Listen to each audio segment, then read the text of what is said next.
আসসালামু আলাইকুম viewers, welcome to my channel. কেমন আছেন সবাই? আশা করছি আল্লাহর রহমতে ভালো আছেন। তো আজকে আমি আপনাদের সাথে শেয়ার করছি খুব সহজভাবে ঘরোয়া মশলায় ডিম বিরিয়ানির রেসিপি। আশা করছি আজকের এই রেসিপি আপনাদের কাছে ভালো লাগবে। ভালো লাগলে প্লিজ একটা লাইক দিয়ে আমার চ্যানেলের পাশে থাকবেন। তো ডিম বিরিয়ানি বানানোর জন্য এখানে আমি ঘরে থাকা যে আমরা ভাতের রান্না করে খাই সেই চালটাই আমি নিয়েছি। চাইলে কিন্তু পোলাওয়ের চালও নিয়ে নিতে পারেন। আর চালটা খুব ভালো করে পরিষ্কার করে ধুয়ে পানি ঝরিয়ে নিয়েছি। আর এখানে সেদ্ধ 4টা ডিম নিয়েছি আর নিয়েছি কয়েকটা আলু মাঝখান থেকে কেটে নিয়েছি। চুলায় একটা প্যান বসিয়ে এখানে 1/4 কাপের মতো তেল দিয়েছি। প্রথমে আমি ডিমটা ভেজে নেব। হলুদ আর লবণ দিয়ে ডিমটা একটু মেখে নিয়েছি। তারপরে ডিমটা তেলের মধ্যে দিয়ে একটু নেড়েচেড়ে একটু লাল লাল করে ভেজে নেব।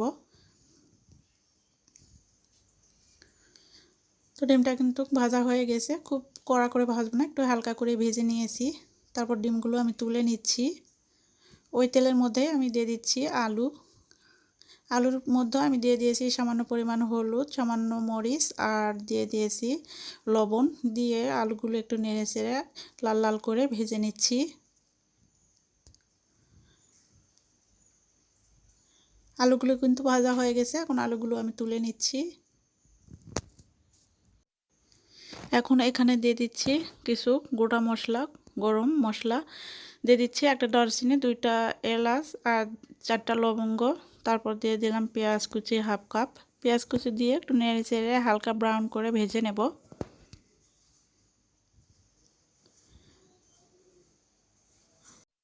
তো পেঁয়াজটা হালকা ব্রাউন কালার চলে এসেছে। এ পর্যায়ে আমি দিয়ে দিচ্ছি 1 চা চামচ আদা বাটা আর 1 চা চামচ রসুন বাটা দিয়ে দেব।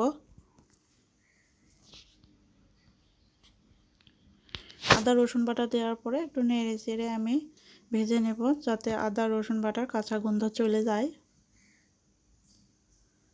30-40 সেকেন্ডের মতো আমি ভেজে নিয়েছি।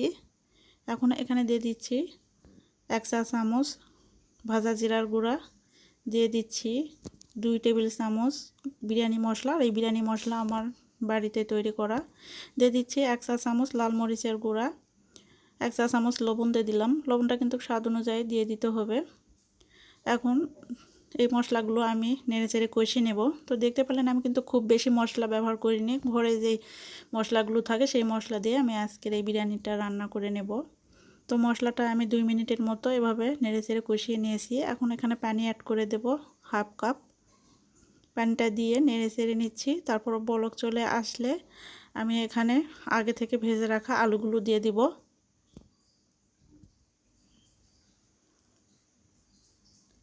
আলুগুলো দিয়ে দিলাম। এখন ভেজে রাখা ডিমগুলোও দিয়ে দিলাম। এখন এই আলু আর ডিমটা এই মশলার সঙ্গে একটু রান্না করে নেব। একবার নেড়েচেড়ে নিয়ে ঢাকনা দিয়ে ঢেকে আমি 5-6 মিনিটের মতো রান্না করে নিচ্ছি, যাতে আলুটাও সেদ্ধ হয়ে যায় আর মশলাগুলোও যেন খুব ভালোভাবে ঢোকে আলু এবং ডিমের মধ্যে। তো 5-6 মিনিট আমি রান্না করে নিয়েছি। তারপরে আমি ডিম আর আলুগুলো তুলে নিচ্ছি।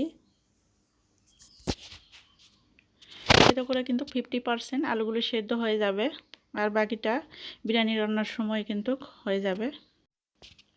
এখন এখানে দিয়ে দিচ্ছি আগে থেকে ধুয়ে রাখা চাল।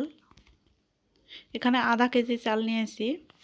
তো চালটা আমি একটু মশলার সঙ্গে নেড়েচেড়ে ভেজে নেব। তো 3-4 মিনিট আমি নেড়েচেড়ে ভেজে নিচ্ছি চালটা। তো চালটা ভেজে নিলে কিন্তু বিরিয়ানিটা অনেক ঝরঝরে হবে। তো খুব ভালো করে আমি ভেজে নিয়েছি চালটা। তো চাল ভেজে নেওয়ার পরে এখানে আমি চাল আধা কেজি দিয়েছিলাম, সেই অনুযায়ী আমি 1 কেজি পানি দিয়ে দিলাম। তো পানিটা দিয়ে একবার নেড়েচেড়ে মিশিয়ে নিচ্ছি।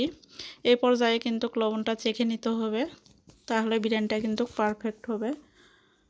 তো এখানে আমার কিছুটা লবণ লেগেছিল, আমি লবণ দিয়েছি। তারপর ভেজে রাখা আলুগুলো দিয়ে দিলাম, দিয়ে নেড়েচেড়ে নিচ্ছি।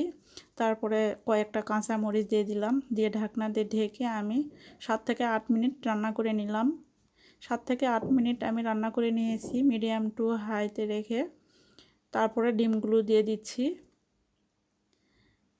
ডিমগুলো দিয়ে আবারও একবার নেড়েচেড়ে নিয়ে আমি ঢাকনা দিয়ে ঢেকে রান্না করে নেব 10 মিনিট। লো আছে আমি এই 10 মিনিট রান্না করে নেব। তো 10 মিনিট পরে আমি দেখাচ্ছি যে আমার বিরিয়ানিটা কেমন হয়েছে। তো দেখতে পাচ্ছেন বিরিয়ানিটা কিন্তু অনেক ঝরঝরে হয়েছে আর আলুগুলোও কিন্তু সেদ্ধ হয়ে গেছে। এখন চুলাটা অফ করে দিয়েছি আমি, আর গরম গরম এখন পরিবেশন করে নিচ্ছি বিরিয়ানি। তো অল্প মশলা আর অল্প সময়ে কিন্তু বানিয়ে নেওয়া যায় এই ডিম বিরিয়ানি, খেতেও কিন্তু দারুণ লাগে। আশা করছি আজকের এই রেসিপি আপনাদের কাছে ভালো লেগেছে। বাসায় একবার হলে ট্রাই করে দেখবেন, এই ডিম বিরিয়ানি রান্না করে খেয়ে দেখবেন, অনেক মজা পাবেন। আর আজকের এই ডিম বিরিয়ানির রেসিপি আপনাদের কাছে কেমন লেগেছে অবশ্যই কমেন্টস করে জানাবেন। রেসিপিটি যদি ভালো লাগে লাইক কমেন্ট শেয়ার করে দেবেন বেশি বেশি করে। আর এইরকম নিত্য নতুন রেসিপি পেতে আমার চ্যানেলটিকে সাবস্ক্রাইব করে পাশে থাকা বেল আইকনটি প্রেস করে দেবেন, যাতে করে পরবর্তী ভিডিও ছাড়ার সঙ্গে সঙ্গে নোটিফিকেশন পেয়ে যান সবার আগে। আজকে এখানেই বিদায় নিচ্ছি। আল্লাহ হাফেজ। আসসালামু আলাইকুম।